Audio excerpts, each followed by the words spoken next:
চাকরি চুরি, রেশনে চুরি, কয়লা চুরি থেকে ফাইল চুরির অভিযোগ। কিন্তু চুরিটা কোন লোকে? ইডি দাবি করছে মমতা বন্দ্যোপাধ্যায় পুলিশকে সঙ্গে নিয়ে জোর করে নথি, ইলেকট্রনিক ডিভাইস তদন্তের মাঝেই নিয়ে চলে গেছেন। আবার মুখ্যমন্ত্রীর দাবি তৃণমূলের বহু নথি চুরি করতে গতকাল ইডি হানা দিয়েছেন। এর মধ্যে গতকাল তার ফাইল হাতে বাইরে বেরিয়ে আসা নিয়ে কোনো অন্যায় দেখছেন না তৃণমূল নেত্রী মমতা বন্দ্যোপাধ্যায়। কি বলেছেন মমতা বন্দ্যোপাধ্যায় এই আলোচনায় আপনাদের সামনে রাখবো। স্টুডিওয়ে অতিথিরা রয়েছেন, প্রত্যেকের কাছে আসবো। কিন্তু এই যে কয়লা পাচারের যে অভিযোগ, যার দুর্নীতির তদন্তে গতকাল একেবারে ইডির যে হানা, প্রতীক জৈনের বাড়ি থেকে শুরু করে আইপ্যাকের অফিস, যেখানে খোদ মমতা বন্দ্যোপাধ্যায় চলে গেলেন। আজকে মমতা বন্দ্যোপাধ্যায় এই কয়লা চুরির জন্য, কয়লা চুরির অভিযোগে সরাসরি কেন্দ্রীয় স্বরাষ্ট্রমন্ত্রীকে কাঠগড়ায় তুলেছেন। তিনি বলছেন এই টাকা জগন্নাথের হাত দিয়ে শুভেন্দু অধিকারীর কাছে যায়, সেখান থেকে একেবারে অমিত শাহর কাছে যায়। অমিত শাহ কয়লা চুরির টাকা খায়, এই অভিযোগ করছেন। কি বলেছে দেখাবো, তাই নিয়ে আমি ফিরছি। বলছে কয়লার টাকা কে খায়? অমিত শাহ খায়, হোম মিনিস্টার। কি করে খায়? গদ্দারের থ্রুতে টাকা যায়। গদ্দার অ্যাডপ্টেড সন হয়ে গেছে, গদ্দারের থ্রুতে টাকা দেয়। সাথে আছে এক জগন্নাথ। জগন্নাথ ধামের জগন্নাথ নয়, পুরীর জগন্নাথ নয়, বড় ডাকাত জগন্নাথ বিজেপির। জগন্নাথের থ্রুতে টাকা যায় শুভেন্দু অধিকারীর কাছে, আর শুভেন্দু অধিকারীর থ্রুতে টাকা যায় অমিত শাহর কাছে। শুনুন, আপনাদের ভাগ্য ভালো এখনো যে আমি চেয়ারে আছি বলে না ওই পেন ড্রাইভ গুলো বাইরে বের করে দিই না। বেশি লাগালে কিন্তু বলে দিচ্ছি, আমার কাছে সব পেন ড্রাইভ করা আছে, আমি কিন্তু ভান্ডা ফাঁস করে দেবো। আমি একটা জায়গা পর্যন্ত সৌজন্যতা মেনটেন করি, বাট মনে রাখবেন লক্ষণের সীমারেখা একটা আছে, দণ্ড কাটা একটা দণ্ডি আছে। লক্ষ্মণের দণ্ডি পেরিয়ে গেলে কিন্তু আর সামলে রাখতে পারবেন না। আমি অনেক কিছু জানি, বলি না শুধু দেশের স্বার্থে। আমি মুখ খুললে তার সারা পৃথিবীতে হইচই হবে, কিন্তু আমি করি না, দেশটাকে ভালোবাসি বলি। কিন্তু এটা দুর্বলতা নয়। যে কয়লা চুরির অভিযোগে প্রায় প্রতিদিনই বিরোধী দলনেতা নিশানা করেন তৃণমূল কংগ্রেসকে, আজকে সেই তৃণমূল নেত্রী সরাসরি অঙ্কন দত্তর কাছে আসবো। বলছেন কয়লা চুরির টাকা জগন্নাথ হয়ে, শুভেন্দু অধিকারী হয়ে একেবারে কেন্দ্রীয় স্বরাষ্ট্রমন্ত্রীর কাছে যায়। না, মুখ্যমন্ত্রী এত বিচলিত হয়ে পড়েছেন, আমি দেখেই বুঝতে পারছি যে ওনার শরীরী ভাষায় সেটা প্রকাশ পাচ্ছে যে মুখ্যমন্ত্রী আজকে বুঝতে পেরেছেন মুখ্যমন্ত্রী কি বিপদে পড়েছেন, কোন দুর্নীতির পাকে আজকে ওনার সরকারটা আবদ্ধ রয়েছে। স্বাধীন ভারতবর্ষে যে দৃশ্য কখনো দেখা যায়নি, একটি সাংবিধানিক সংস্থা, তদন্তকারী সংস্থা তদন্ত করছে এবং সেই তদন্তকারী সংস্থা তদন্তের মধ্যে ঢুকে ফাইল চুরি করছে, ফাইল লোপাট করছে পুরো প্রশাসনকে নিয়ে গিয়ে, অথচ বলছেন কি রাজনৈতিক নেত্রী হিসেবে রাজনীতির স্বার্থে, নিজের দলের স্বার্থে আজকে আটকাতে গেছি। আর এত বড় বড় কথা বলছেন। ওনার হাতে তো ইকোনমিক অফেন্স উইং রয়েছে, ওনার হাতে তো সিআইডি রয়েছে। তদন্ত করেননি কেন? এফআইআর করেননি কেন? জিডি করেননি কেন? পুলিশ মন্ত্রী হিসেবে আজ পর্যন্ত কয়লা পাচার নিয়ে ওনার তদন্ত কি রয়েছে? আজকে যে বড় বড় কথা বলছেন, এটা উনি শুরু করেছিলেন ওই যে 2009-10 সালে রাজারহাটে দাঁড়িয়ে গৌতম দেবের বিরুদ্ধে এতগুলো ফাইল দেখিয়েছিলেন। আবার অভিযোগ তো তিনটে, গতকালকের ঘটনায় তিনটে অভিযোগ হয়েছে। খোদ মমতা বন্দ্যোপাধ্যায় নিজে দুটো অভিযোগ করেছেন, একটা ইলেকট্রনিক্স কমপ্লেক্স, একটা শেক্সপিয়ার সরণি থানায়। উনি পুলিশ মন্ত্রী হিসেবে উনি প্রত্যেকটা পুলিশ থানায় অভিযোগ করতে পারেন, কিন্তু আমার কথা দুটো পরিষ্কার। প্রথম কথা, গতকাল উনি যে পদক্ষেপটা নিয়েছিলেন, আপনি বলুন যে ওটা সংবিধান সিদ্ধ কিনা। একটি তদন্তকারী সংস্থা তদন্ত করছে, রেড করছে, উনি কেন ওনার প্রশাসনিক ক্ষমতা বলে ওখানে গিয়ে তদন্তটাকে বানচাল করতে চাইবেন এবং কোন এখতিয়ারে তিনি আজকে ফাইলগুলো নিয়ে এলেন? দ্বিতীয়, উনি বললেন আমি মুখ খুলি না, পেন ড্রাইভ আছে। আপনি কোন দেশের স্বার্থে দুর্নীতির সাথে আপোষ করছেন? যদি আপনি জানেন দুর্নীতি হয়েছে, তাহলে আপনি এতদিন মুখ খোলেননি কেন? আপনি প্রশাসনিক ব্যবস্থা নেননি কেন? এইটাই মমতা বন্দ্যোপাধ্যায়ের অভিযোগের উত্তর তৃণমূলের প্রতিনিধি ডক্টর কৌশিক বিশ্বাস দেবেন। কিন্তু আমি শুধু একটা বিষয় এখানে উল্লেখ করে দিতে চাইবো। মুখ্যমন্ত্রী মমতা বন্দ্যোপাধ্যায় আজকে বলছেন তিনি গতকাল মুখ্যমন্ত্রী হিসেবে যাননি, তৃণমূল কংগ্রেসের চেয়ারপারসন হিসেবে গেছেন, কোনো অন্যায় তিনি করেননি, একেবারে স্পষ্ট বলেছেন। কি বলেছেন আমি দর্শকদের দেখাবো, কিন্তু এই কয়লা চুরির প্রসঙ্গ আসছিল, যে কয়লা চুরির অভিযোগে খোদ কেন্দ্রীয় স্বরাষ্ট্রমন্ত্রী এবং বিরোধী দলনেতাকে আক্রমণ করেছেন, আজকে বিরোধী দলনেতা ওই কয়লা চুরির প্রসঙ্গে আবার তৃণমূলকে আক্রমণ করেছেন। দেখুন কি বললেন।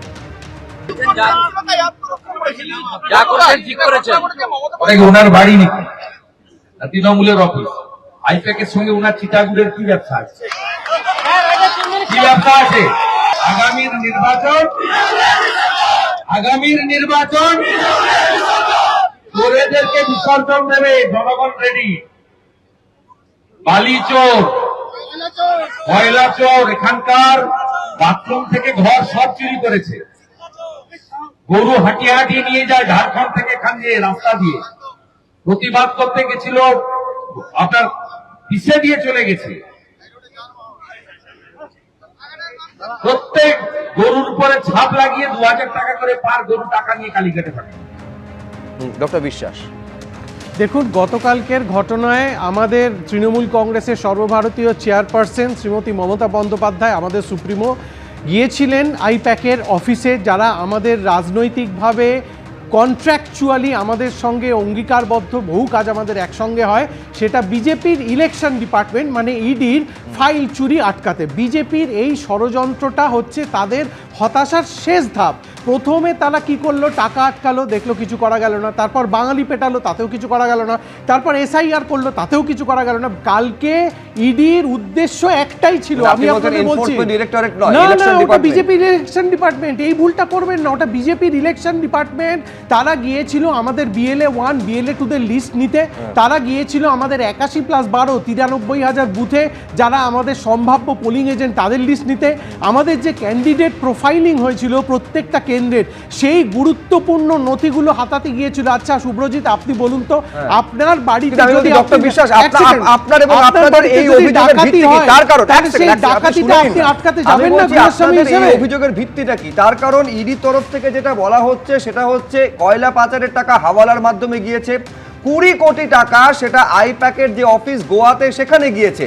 এবার সেই টাকা যখন গোয়ার দায়িত্বে ছিলেন প্রতীক জৈন, সেই কারণে প্রতীক জৈনের কলকাতার লর্ডন স্ট্রিটের অফিসে বাড়িতে ইডি রেড করেছিল এবং একইভাবে আইপ্যাকের অফিসে রেড করেছিল। এর সঙ্গে আপনাদের তৃণমূল কংগ্রেসের ভোটের সঙ্গে সম্পর্কযুক্ত নথি হাতিয়ে নিতে এই এনফোর্সমেন্ট ডিরেক্টরেট গেছিল। এই যোগসূত্রটা কিভাবে তৈরি করছেন? দেখুন, যোগসূত্রটা এই কারণে তৈরি হচ্ছে, এটা আমরা যতদূর জানি 2020 সালের একটা কমপ্লেন্টের বেসিসে এই কেসটা হচ্ছিল। তো ইডি কি গত 2.5 বছর ঘুমোচ্ছিল? ইডি কি গত 2.5 বছর ঘুমোচ্ছিল যে ইলেকশনের ঠিক 2 মাস আগে আপনাদের টনক নড়ল, তাদের রেড করতে হবে? সারা ভারতবর্ষ এটা জানে না? এটা হচ্ছে নাম্বার 1। আর নাম্বার 2 হচ্ছে আইপ্যাক। আমি দায়িত্ব নিয়ে বলছি, আইপ্যাক আমাদের সহযোগী সংস্থা, বহু ব্যাপারে এমনকি সাধারণ মানুষরাও আমাদের যে চিঠিপত্র দেন যে কিছু সুরাহার জন্য, কিছু হেল্পের জন্য, সেই সবগুলো শর্ট আউটও অনেক ক্ষেত্রেই আমরা আইপ্যাককে দিয়ে করে থাকি। ফলে সেই টোটাল ডেটাটা তো একই অফিসে ছিল। সেই অফিস থেকে আপনি 2.5 বছর নাকে তেল দিয়ে ঘুমোচ্ছিল বিজেপির ইলেকশন ডিপার্টমেন্ট যে ভোটের জাস্ট 2 মাস আগে তাদের টনক নড়ল যে হাওয়ালার টাকা ছিল? ওটা একটা স্রেফ বাহানা, ওটা বাহানা ছাড়া আর কিছুই নয়। কারণ অমিত শাহ জেনে গেছেন পশ্চিমবঙ্গে পরাজয় তাদের শিওরে ডিস্কো ডান্ডিয়া করছে, এটা হচ্ছিল ওদের শেষ পদক্ষেপ। অঙ্কন উত্তর দেবে, আমি শুধু দর্শকদের মনে করিয়ে দেব, এই আইপ্যাক নিয়ে খোদ বিধায়কদের সঙ্গে বৈঠকে মমতা বন্দ্যোপাধ্যায় বলেছিলেন কেউ প্যাক করলে বেশি গুরুত্ব দেবেন না, ওখান থেকে ফোন করলে প্রয়োজনে ফোন ধরবেন না। এমনকি সাংসদ থেকে বিধায়ক পর্যন্ত তৃণমূলের আইপ্যাক নিয়ে নিজেদের উষ্মা তারা গোপন করেননি। কিন্তু আমি এইখানে দর্শকদের একবার দেখাতে চাইবো, একেবারে মমতা বন্দ্যোপাধ্যায় যেটা বলছেন, কিছুক্ষণ আগে বলছিলাম, প্রশ্নটা এইটা উঠছিল যে সাংবিধানিক পদে থেকে ক্ষমতার অপব্যবহার করে কেউ এই রকম একটা তদন্ত চলাকালীন ভেতরে কি যেতে পারেন এবং ফাইল নিয়ে চলে আসতে পারেন কিনা। আজকে মমতা বন্দ্যোপাধ্যায় বলছেন কোনো অন্যায় তিনি করেননি, যেটা তিনি করেছেন সেটা তৃণমূলের চেয়ারপারসন হিসেবে করেছেন। কি বলেছেন দেখুন একবার। আমি কাল যা করেছি as a all India Trinamool কংগ্রেসের চেয়ারম্যান করেছি, এবং যা করেছি আমি কোনো অন্যায় করিনি। তুমি আমায় খুন করতে এসছো, আমার আত্মরক্ষা করার অধিকার আছে। চোরের মতো কেন এসছো? তুমি চুরি করে সব মানুষের এসআইআর এর ডাটা তুলে নিয়ে যাচ্ছিলে। তুমি আমার BLA 1 এর ঠিকানা, BLA 2 ঠিকানা,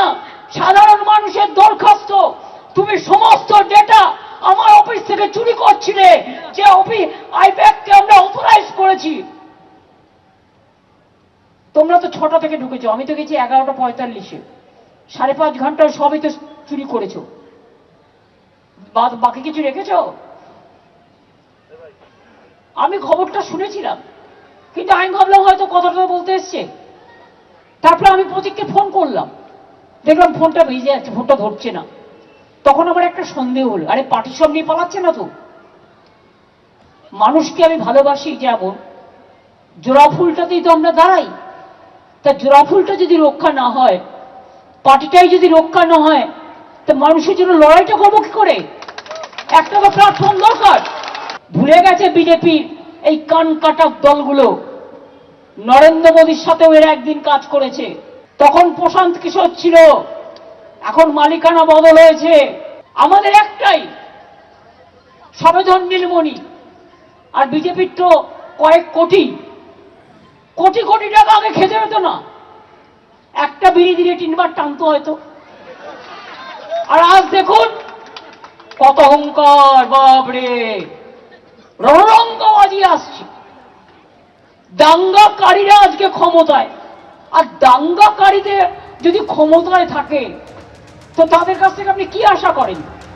দেখুন, তিনি মুখ্যমন্ত্রী হিসেবে গেছেন না তৃণমূলের চেয়ারপারসন হিসেবে গেছেন, সেটার থেকে বড় প্রশ্ন হচ্ছে কোনো একজন তদন্ত চলাকালীন কেন্দ্রীয় এজেন্সির ভেতরে যেতে পারেন কিনা, এবং তার থেকে বড় প্রশ্ন হচ্ছে তদন্ত চলার মাঝপথে একেবারে ফাইল তিনি নিয়ে আসতে পারেন কিনা, এবং তারপর সেটা সাংবাদিকদের সামনে কি কি তিনি এনেছেন পুরোটা দেখাচ্ছেন, কার্যত কোনো বাধা তিনি পাচ্ছেন না। প্রশ্নটা হচ্ছে সবুজ ফাইলের মধ্যে ছিলটা কি, যেটাকে একেবারে আঁকড়ে ধরে রেখেছেন মমতা বন্দ্যোপাধ্যায়। আমি বলছি মমতা বন্দ্যোপাধ্যায় সৈকত মুখ্যমন্ত্রী নাকি এআইটিসির চেয়ারম্যান হিসেবে গেছেন, প্রশ্ন সেটা নয়, তিনি গেলেন কেন এবং তারপর সেইগুলো নিয়ে বাইরে বেরিয়ে এলেন। না, আমাদের কাছে কোনো বাধার মুখে পড়তে হলো? আমাদের কাছে বক্তব্য হচ্ছে উনি মুখ্যমন্ত্রী হিসেবে গেছেন, কি তৃণমূল কংগ্রেসের নেত্রী হিসেবে গেছেন, কি চোর প্রতীক জৈনকে বাঁচাতে গেছেন, কি আন্তর্জাতিক দুনিয়ায় কয়লা গরু পাচারের টাকাকে, কালো টাকাকে সাদা করবার যে মেশিনারি কর্পোরেট হাউস তাকে রক্ষা করতে গেছেন, এটা বড় প্রশ্ন নয়। বড় প্রশ্ন, উনি যদি মুখ্যমন্ত্রী হিসেবে না গিয়ে থাকেন তাহলে সংবিধানের ওপর শপথনামা এতগুলো আইপিএস অফিসারকে এই অনৈতিক অসাংবিধানিক কাজের সঙ্গে যুক্ত করলেন কেন?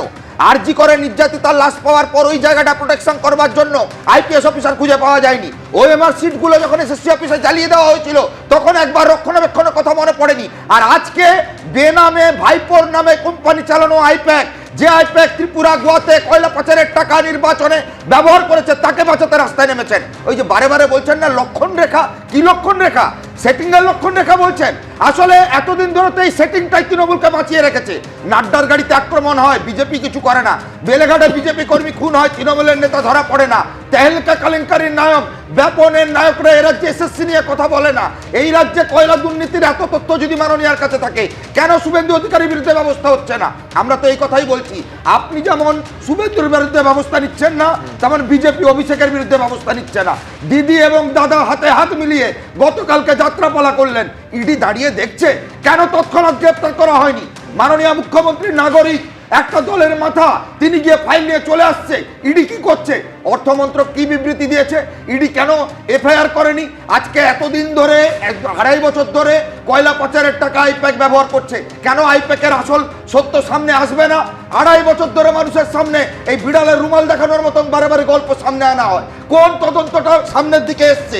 আজকের দিনে দাঁড়িয়ে মানুষের সামনে কৈফিয়ত দিতে হবে ইডিকে, মাননীয় মুখ্যমন্ত্রীকে, যে আপনি একজন মুখ্যমন্ত্রী হয়ে কি করে দুর্নীতিকে আড়াল করতে ফাইল চুরি করলেন। বেশ বেশ, আমি বলছি একাধিক প্রশ্ন সৈকত তুলছে। এক হচ্ছে, তিনি যদি মুখ্যমন্ত্রী হিসেবে না গিয়ে থাকেন তাহলে মুখ্যমন্ত্রী লর্ডন স্ট্রিটে ওই বাড়িতে যাওয়ার আগে সেখানে মনোজ ভার্মা কি জন্য গেছিলেন? কেন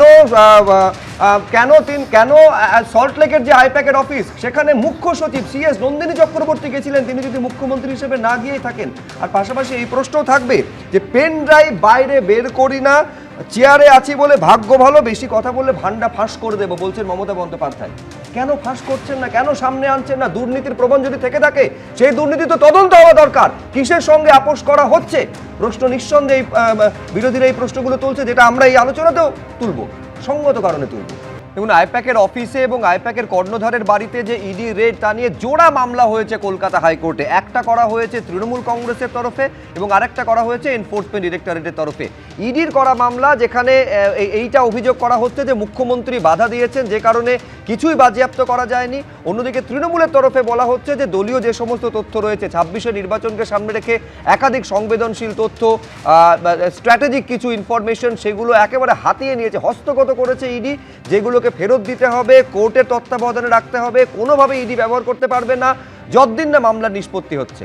ফলে নথি যে বাজেয়াপ্ত হয়েছে বা ছিনিয়ে নেওয়া হয়েছে, দুপক্ষই অভিযোগ করছেন এবং দুপক্ষই একে অপরের বিরুদ্ধে অভিযোগ করছেন, পরস্পর বিরোধী অভিযোগ। কে কি বলেছেন, মুখ্যমন্ত্রী আজকে কি বলেছেন, সেটাও দেখাবো একটা বিরতির ওপারে এবং তা নিয়ে আলোচনায় ফিরছি। সঙ্গে থাকুন।